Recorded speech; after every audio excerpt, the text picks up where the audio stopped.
A Brexit row erupted on the BBC after a Tory Brexiteer MP pointed out that the BBC rarely refer to the huge trade deficit between the UK and the EU, as he revealed how Brussels needs to avoid a no-deal scenario.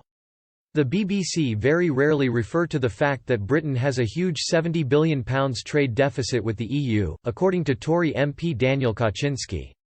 The Brexiteer said that the huge trade deficit was the major reason why the EU was so desperate to stop a no-deal from happening. There are mounting calls within Brussels and EU member states for an extension to the transition period, amid fears that a trade deal with the UK will not be struck this year.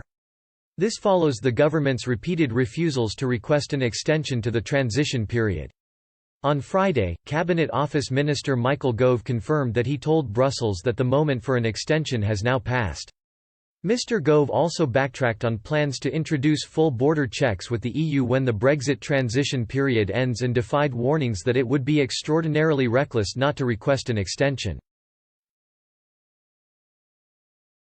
Daniel Kaczynski, Conservative MP for Shrewsbury, said that EU needed a deal much more than the UK does.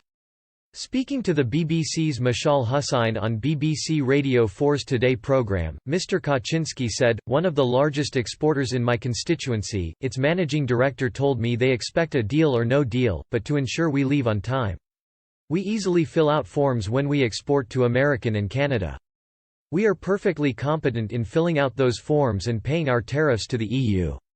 Let's not forget one thing, which is very important here, and which the BBC very rarely refer to. We have a massive trade surplus with the US, but we have a huge trade deficit with the EU. We are paying these people in the transition period, this year alone, £17 billion, and yet we have a trade deficit of over £70 billion a year. So that means, if we go to WTO terms, their companies would have to pay our exchequer much more in tariffs than our tariffs would have to pay them. It is in their interests to get a deal and avoid a no deal.